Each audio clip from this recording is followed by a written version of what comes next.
Ableton Live's Multiband Dynamics is the ultimate tool for precise, frequency-based dynamic control. Whether you're mixing, mastering, or shaping sound, this effect lets you fine-tune lows, mids, and highs separately for a balanced mix. It works with two thresholds.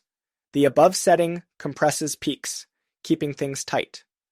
The below setting expands quiet details, bringing life back to overprocessed tracks. Each band can be turned on or off, so you only process what needs it. The crossover controls let you dial in the perfect balance.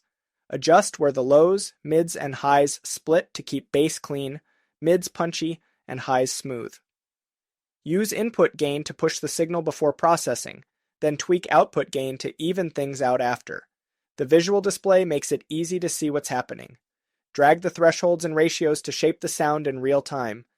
Fast attack settings keep transients snappy.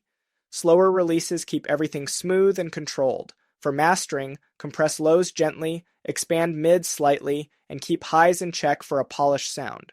On a drum bus, expand mids for more snap while tightening up the lows. For vocals, a touch of expansion around 2.4 kHz adds clarity without overusing EQ. Want a louder mix without crushing it? Blend in parallel compression to keep things dynamic while boosting energy. Master multiband dynamics, and you'll have full control over your mix. Want more Ableton tips? Comment Ableton below, and we'll send you free production resources